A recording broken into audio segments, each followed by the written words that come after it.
האבטרית אחרי קורה סוף סוף נחשפת? מה קורה עם הסרט על צוות אבטר המבוגר? מה השם שנחשף? ומי הנבל בסרט? ואיך זה קשור למלחמה בישראל? אתם פשוט לא תאמינו. בנוסף, נדבר על אבטר כשף האש החדש שנגלה מהעבר, וגם חשיפה של היוצרים בעצמם מדברים על מה צפוי לנו בהמשך. בואו נעשה סדר בכל הבלגן. מה קורה גובלינים? וטוב שחזרתם לערוץ שלנו. גובליניק כאן עומר, והיום אספר לכם את כל העדכונים שצריך לדעת על אבטר בשנים הקרובות, פלוס הדלפות ממש מעכשיו על האבטרית החדשה שהולכת להגיע אחרי ההגנה של קורה. אז צפו עד סוף הסרטון ובואו נתחיל.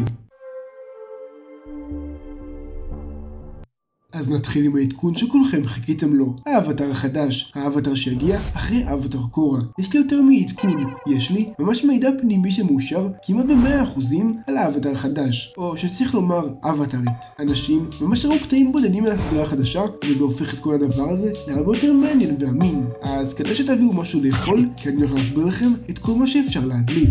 וזה לא רק אנחנו, הרבה יוצרי אבטר ברחבי העולם קיבלו את ההדלפות האלה, וגם הם מספרים אותם, לפחות את מה אפשר. אז הסדרה הולכת להתרחש אחרי עלילת ההגדה של קורה. כמסופר, אבטר קורה גרמה למין אירוע אפוקליפטי לא ידוע שהרס את כל ארבעת האומות ומשאיר את העולם החדש כעולם פוסט-אפוקליפטי. ותישארו איתי כי זה לא סיפור מעריצים אלא הדבר האמיתי. האנושות שנשארה בחיים מתגוררת בשבע ערים מבודדות המכונות שבעת המקלטים. באנגלית קוראים לזה 7 Havens. המקלטים האלה אלו המקומות היחידים שיש בהם חיים, כי מחוץ לשבעת המקלטים מסופר שיש רק שממה וסכנות. ואם הקהל של אבטר לא אהב את קורה המסכנה עד עכשיו, אין לי ספק שכרגע הוא ישנא אותה, כי היא ליטרלי הרסה את העולם. ושכחתי לציין שהיא מתה בתהליך. בכל מקרה, בניגוד לשמועות על סדרה על אבטר עתידני בסגנון סייברפאנק, הסדרה הזו מתמקדת, כמו שאמרתי, בעולם פוסט-אפוקליפטי. כלומר, דומה לאבטר כשף האוויר האחרון, אבל רק עם חלקי טכנולוגיה מוגבלת ששרדו את סוף העולם. האבטרית החדשה, ללא שם עדיין, היא ילדה במצוא ממלכת האדמה, בעל רגל תותבת. אין לה את רגל שמאל, כי התוצאה לא ברורה, ויש לה מין רגל מתכת במקום. האבטרית הזו חיה במצב עני, והיא חסרת בית, ולא ידוע לה שהיא האבטר. היא חיה עם יצור גדול שדומה לחתול, והוא גם חיה את האבטר שלה בהמשך. עכשיו, מה הטוויסט? לאבטר הזו יש תאומה זהה שנפרדה ממנה בילדות. מסדר על עוד לבן זיהה בטעות את התאומה כאבטר, כי הם זהות מאוד, ולכן התאומה שלה נשמרה וגדלה באושר, בעוד שהאבטר הזו, האמיתית, חיה לבדה בעוני. לפי ההדלפה, ייתכן שגם לתאומה שלה יש מין כוחות אבטר, ולא ברור מה הכוונה של ההדלפה. לכן כבר התחילו שמועות על כך שתאומה שלה הולכת להיות בהשפעת ואטו, אבל זה רק תיאוריה בגלל ההדלפה על הכוחות. בנוסף, בעולם הזה אנשים עכשיו פוחדים מהאבטר ורואים בו כישות מסוכנת בגלל כל מה שקרה עם אבטר קורה אחרי הכל יביאה לסוף העולם. דבר נוסף שהיה בהדלפה הוא של האבטרית הזו יהיה בהמשך גם חבר כשף אוויר שהולך להיות על מין אוברבורד כזה שמופעל עם כשפות אוויר, ובהתחלה הם ילחמו במין רוח ענקית. לפי הזמנים, הסרט על צוות אבטר הבוגר יצא קודם, עוד שנייה נדבר גם עליו. אחרי זה הסדרה הזו על האבטרית החדשה, ולאחר מכן הסרט על אבטר קורה יגיע, וככל הנראה ישלים לנו את האירועים של מה קרה ומה הוביל את קורה להרוס את העולם ואיך היא מתה. זה מה שיהיה כנראה בסרט. שוב, כל העניין על האבטרית החדשה הזו והסיפור הזה זה הדלפה, אומנם במקור אמין, אך עדיין זה לא מאושר, לכן נחכה לעוד עדכונים על זה. עכשיו נעבור למידע שכן אושר ולפרויקטים הבאים. לאחר מה שנראה כמו נצח, סוף סוף יש לנו חדשות. הסרט שהתמקד בצוות אבטר כבוגרים. הסרט היה צפוי לצאת ב10/10/2025, מה שכבר כנראה לא יקרה, וכרגע הוא צפוי לצאת בינואר 2026, שזה עוד 14 חודשים פחות או יותר. ונכון, באסה שנדחה, אבל בסוף אני מאמין שכולנו מעדיפים תוצר מעולה שייקח קצת יותר זמן מאשר אחד בינוני שייצא בקרוב. עכשיו, לפני העדכונים עליו, בואו נזכר קצת מה היה. אחרי הכל עבר זמן, אז התמונה הזו נפלה לנו אי שם בשנת 2023 בכנס של סינמקו. עכשיו עברו כמעט שנתיים בלי עדכון ממשי, ואנחנו עדיין לא יודעים אם ההדלפה הזו של התמונה עדיין משקפת לנו את איך שהדמויות ייראו. אחרי הכל דברים כאלה משתנים. עכשיו לגבי הגילאים של צוות אבטר, התקלנו אתכם כבר על זה, אבל שוב אמרנו שנדבר על הכל. אז אנג יהיה בן 24 בסרט, קטרה יהיה בת 26, סוקה יהיה בן 27, טוב תהיה בת 24 גם כן, וצוקו יהיה בן 28. קיבלנו גם עדכונים חדשים לגבי האויב. אין לנו מידע ספציפי על הדמות שלו, אבל אנחנו כן יודעים שמי שדבב את הדמות של הנבל הוא דייב בטיסקה, דראקס משומרי הגלקסיה למי שמכיר. בכל אופן, בהתחשב בתפקידים הקודמים של דייב בדיבוב, נראה שאנחנו צריכים לקבל נבל עם כל עבה ובחור כנראה גדול. יכול להיות שאבטר עושים לנו פה הפוך על הפוך, אבל כבר באינטרנט ראיתי תיאוריות על כך שהנבל יהיה כשף בעירה, אבל שוב, זה לא משהו רשמי. עכשיו לשם הסרט, הנה מגיע החלק המעניין. פרמאונט, החברה שמפיקה את הסרט ובכללי חלק מסטודיו אבטר, שמו זכויות יוצרים עבור הפרויקט הזה, ולכן יש לנו כותרת מאושרת. אז בהתחלה הסרט היה אמור לקבל את השם אנג כשף האוויר האחרון, כלומר אנג The Last Airbender, כמו הסדרה פשוט ללא האבטר. לאחר מכן השם היה אמור להיות אבטר Echoes and Aftershocks, זה היה אמור להיות הכותרת, אבל נכון לעכשיו הסרט יקרא Lost Realm, שבעברית זה ממלכה אבודה בתרגום חופשי. עכשיו מה שמעניין פה זה שלת המילים אבטר או כשף האוויר האחרון, או אפילו את השם אנג כמו שחשבנו, זה לא אבטר The Lost Realm ולא אנג Lost Realm, זה פשוט Lost Realm. הם כנראה החליטו להוריד את השם אבטר מהסרט כי זה צמוד לתאריך היציאה של הסרט אבטר הכחול, והם לא רצו שיהיה בלבול. אבל מה הכוונה בממלכה אבודה? חכו, מיד נרחיב על זה.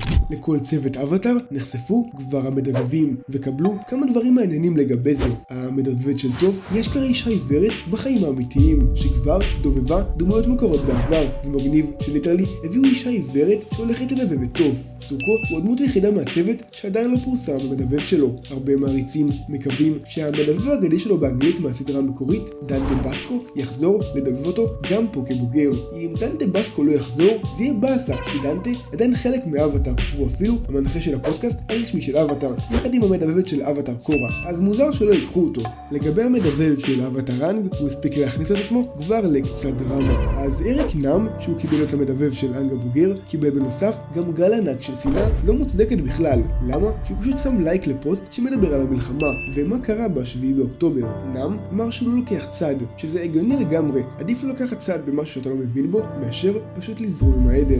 בכל אופן, הפוסט אכן היה יותר לצד ישראל, ולכן מלא אנשים שלא אהבו את מה שהוא עשה, כי הם ליטרלי לא חיים פה, שלחו לאריק מלא אייט, כי הם חשבו שהוא בחר צד. לאחר מכן, עלה פוסט נוסף שהתפוצץ בטירוף כנגדו של אריק, שטוען את זה שאיך זה הגיוני שאריק, שהוא הולך לדבב את אנג, דמות שחוותה רצח עם מאומת האש, הוא תומך כביכול בישראל שכאילו מבצעת רצח עם, שזה כמובן לא נכון, אבל שוב, באמת שאי אפשר לצפות לכלום מהאנשים האלה. האמת, כל הכבוד לאבטר שלא נכנעו לכל מה שקורה איתו, ולבקשות להדיח אותו, כי אשכרה היו בקשות כאלה. ליטרלי לייק, מה קורה בעולם? טוב, אחרי שפרקנו, בואו נדבר על העלילה שפורסמה. שנים לאחר אירועי הסדרה האהובה, אויב חדש מאיים על עתיד 4 אומות. אנג, האבטר, צריך לאחד את חבריו כדי להביס את הנבל שמעולם לא ראו כמותו. אז כן, נבל שמעולם לא ראו כמותו. הוא אמור להיות יותר חזק כביכול מהזולה, מזאי, אמה והנבלים שהיו בקומיקסים, והיו חזקים. עדכון נוסף שגורם למלא שאלות הוא העובדה שהמדבב סטיבן יול חוזר לסרט הזה, בתור מדבב דמות ראשית. עכשיו אני מניח שרובכם לא בדיוק יודעים מי זה, אבל סטיבן יול הוא המדבב המקורי באנגלית של אבטר 1, והפרט הזה יכול לפתוח מלא אפשרויות מעניינות לעלילה. קודם כל, אם אבטר 1 יהיה בסרט, זה יהיה מטורף. זה אומר שאנג הולך לדבר עם אבטר 1, עם האבטר הראשון, ועד כמה שזה מגניב, זה קצת בעייתי. בהגדה של קורה, היה נראה שזה הישג שקורה דיברה עם 1, האבטר הראשון, והיה נראה שאף אבטר אחר לא עשה את זה, לפחות לא בגלגולים הקרובים של אנג וקורה. וחוץ מזה, אם אנג אכן דיבר עם אבטר 1, זה הופך את כל הסיפור של קורה ואבטר 1 לפחות מיוחד. אחרי הכל, קורה הצליח לדבר עם אבטר 1 רק בגלל שהיא הגיעה לתחתית, היא איבדה את הזיכרון וכל זה. ועוד דבר, אם אנג מכיר את 1, למה הוא לא הוזכר לפני בקורה? אז כן, זה יוצר קצת חורים בעלילה בהגדה של קורה, אם אנג אכן מכיר את אבטר 1. אבל שוב, יכול להיות שהם יגרמו לזה שבסרט אנג ישכח מכל הסיפור הזה, או הם יאסרו עליו לדבר על זה בהמשך או משהו כזה. אחרי הכל, הסרט נקרא ממלכה אבודה, וזה גורם לי לחשוב שאנג והצוות כנראה הולכים למצוא איזה שבט כשפות חדש מסתורי, ושהסרט יהיה בעולם הרוחות, והנבל יהיה כל כך עוצמתי שאנג יצליח את העזרה של אבטר 1. שוב, כל זה רעיונות, וממש מעניין לראות מה באמת יקרה. אני לא יכול לחכות. אז במעבר חד עוברים לחדשות למשחק אבטר החדש, שכולם מתלהבים ממנו. אז גם במקרה הזה, לאחר שנים של המתנה, אבטר סוף סוף מקבל את האהבה שמגיעה לו מבחינת הגיימינג. כלומר, המשחק האחרון הטוב שהיה קשור לאבטר זה המשחק של ההגדה של קורה, והסקינים שהיו בפורטנייט. שימו את הקוד שלנו אם אתם משחקים. בכל אופן, פה מדובר על משהו גדול, משחק של אבטר חדש שלא הכרנו. מיד נחשוף את העלילה שהקודמים של אבטר כתבו למשחק הזה, אבל קודם שתדעו שמדובר על המשחק הגדול ביותר שקשור לאבטר שהיה אי פעם. מדובר על משחק טריפל איי שממומן על ידי פרמאונט בעצמם. פרמאונט מוכיחים לנו כמה הם באמת רוצים להחזיר את האבטר לכותרות, עם השיתוף פעולה שלהם בסטודיו אבטר, ועכשיו גם המשחק. אז המשחק הולך להיות משחק אופן וורלד, בסטייל כמו GTA או ספיידרמן של סוני. משחק עולם פתוח של אבטר זה משהו שבאמת כולם חיכו לו, והפעם נראה שזה רציני.